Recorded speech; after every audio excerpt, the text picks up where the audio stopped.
Some of you who enjoy watching lore videos probably came across Warhammer 40k content. It is pretty much inevitable to get a Warhammer lore video recommended nowadays, especially if you like sci-fi or fantasy. While Warhammer games are usually underwhelming, to say the least, they are not this universe's appeal. What draws people in is this deep, intricate and diverse lore that inhabits every nook and cranny of this universe. There is probably more literature on Warhammer 40k alone than some of the literary genres. So why did I bring up Warhammer? Well, it is simply because Kenshi is taking place in a Warhammer 40k universe. Or at least it draws inspiration from it.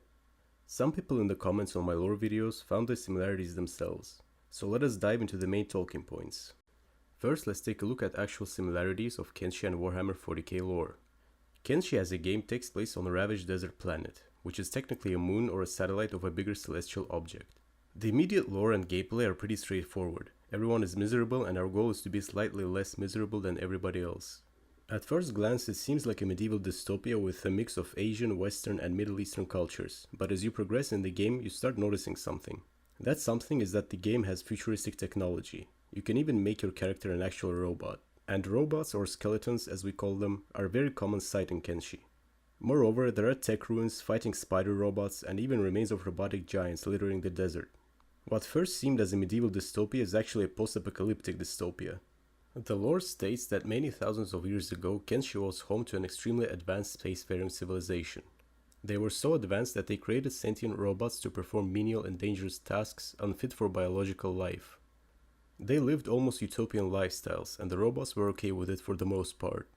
But then they decided to create powerful war robots the size of mountains, and it all went wrong from there.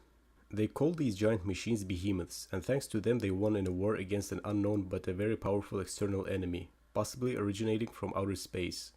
These behemoths were extremely efficient at getting rid of enemies, so efficient in fact that when the war was won they were deemed too dangerous to be kept alive and a decision was made to dispose of them. Unexpectedly enough, this went smoothly. The behemoths waddled into a large pit in the ground and got encased in a molten metal, forever entombing them.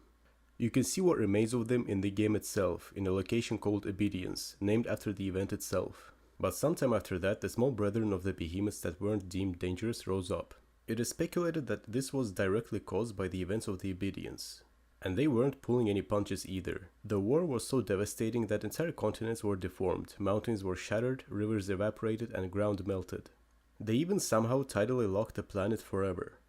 As you can see, this did not end well for neither side, and the world was forever disfigured, scattering robots and driving humans together with other living organisms to near extinction. There were some attempts, even by skeletons themselves, to rebuild a civilization together with humans and even mutants, but to no avail. Those of you who are already familiar with Warhammer 40k lore can already see some obvious similarities. Warhammer 40k lore states that the events of the franchise took place in our real universe, albeit in the 40th millennium, approximately 38,000 years from now. While life until 23rd millennium was full of technological discoveries followed by utopian lifestyle and an unchallenged dominion over the galaxy for humanity, it did not end well. And guess what caused it? If you said robots, you're correct.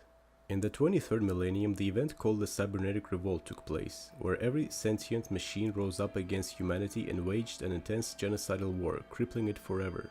Weapons of unimaginable power which could hurl black holes at star systems and intricate nanoviruses were used by both sides, but humanity prevailed in the end, paying a great price.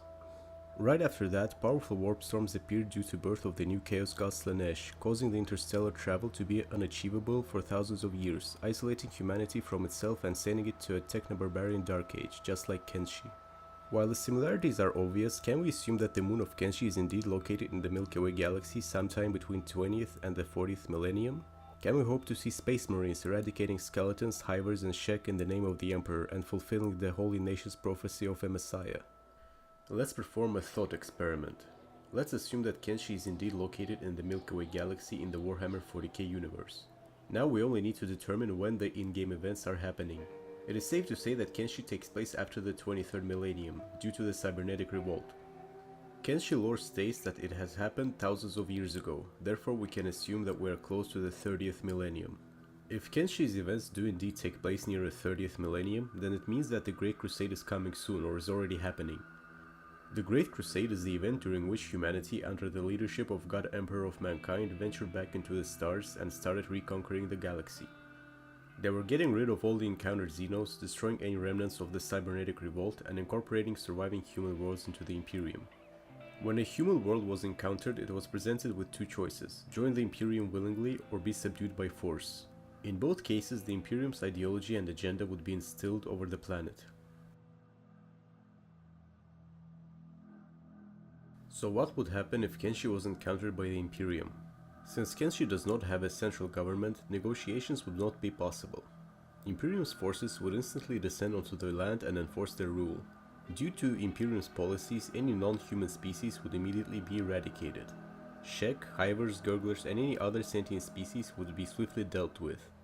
The skeletons would be targeted first, since Imperium fears and hates sentient machines even more than they hate Xenos. Most of the surviving ancient ruins and skeletons themselves will be thoroughly analyzed and catalogued by the Mechanicus, and the Imperial authority would be instilled onto the world.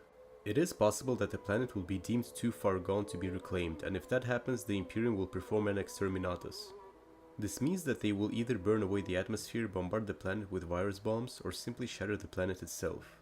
But what about the individual human factions in Kenshi?